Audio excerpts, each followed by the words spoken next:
I'm not shooting this in the studio this time because it's so fucking cold out there. It's like 20 degrees with a wind chill and shit, and it's like an icebox back there. So for this road story, we're not going back there. And this one's got a lot of twists and turns in it, as I'll explain, because I talked about, John Horner and Plastic Lake Salvage before, down at then when he had relocated down to North Bergen and stuff.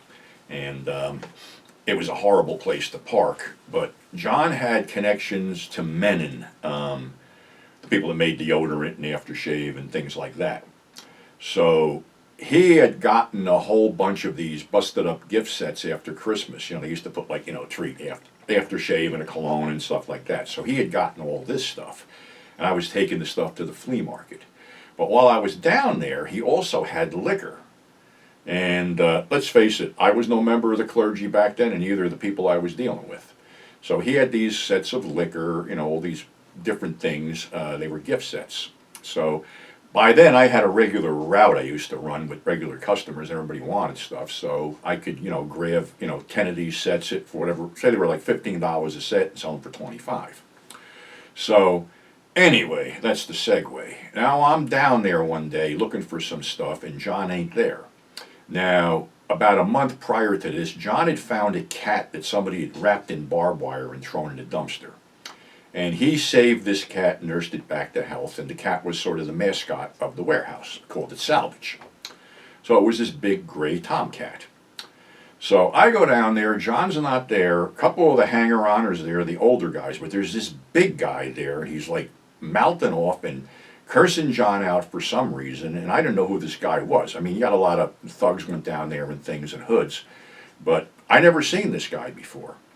So I'm rooting through stuff, and all of a sudden he goes, that motherfucker, he goes, I'm going to kill his cat just to get even with him. Now my ears are up, because I don't want to see this shit and I don't want to hear it. So this guy's big. He's a couple hundred fucking pounds. He's bigger than me. He's heavier than me. And I was in pretty good shape back then from doing all this lifting and hauling shit around and actually lifting weights and shit.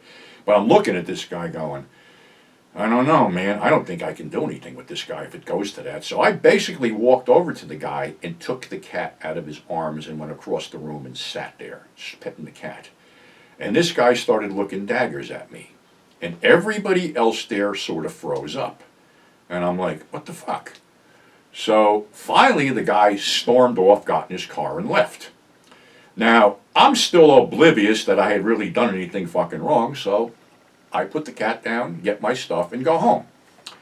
So a couple days later, I get a phone call from John. I really need you to come down here, like, right now. I'm like, okay. So I drive down there, and he's there, a couple other guys are there, and there's this big Italian guy there. I can't remember his name. I think it was Joe or something like that. So this was the guy they were getting the liquor from. And I walk in there, and John's giving me the eye like, you better not fucking mouth off. So I'm like, I walk in, I go, what's up? And the guy looks at me, and he goes, you Pete? And I go, yeah. And he goes, you're selling this stuff around Lyndhurst, aren't you? And I go, yeah, that's where I live. That's where my area, those are my customers. And he goes, you're too close. I said, too close to what? And he goes, too close to where this is coming from. I said, well, I didn't know that. And he goes, I heard you had a problem with my son the other day. And I'm like, I didn't know that guy was your son. And he goes, what are you, a tough guy? And I said, no, I'm not a tough guy. I said, I didn't know he was your son, number one. Number two, he was going to hurt John's cat, which I didn't go for because I don't go for hurting defenseless animals to get even with somebody, even if there is a beef. So I just took the cat out of harm's way. If that was a problem, I'm sorry, but I can't see you hurting an animal to get even with somebody when you can just basically get even with them anyway. So the guy stares me down, and I'm like, okay, if I'm fucked, I'm fucked. Finally, he goes, you know something? He goes, sell the stuff wherever you want. You're okay. And he got up, he shook hands with John, and he left. And I'm like, what was that all about? And he goes, if you don't know, you better figure it out. Obviously, this guy was mobbed up. Obviously, I pissed off his son, and obviously he ran back to Daddy to see if Daddy was going to do anything.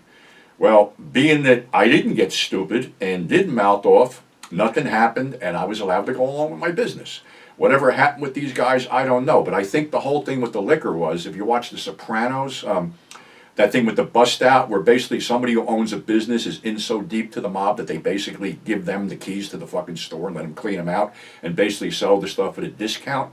I think that was what was going on with the liquor. But right after that, I didn't take any more of that stuff. I said, I'm just going to sit here and be fucking cool, and that's what I did. And there was never, ever an issue with that stuff. And like I said, I did business with John up until the day he died and made some good money with him.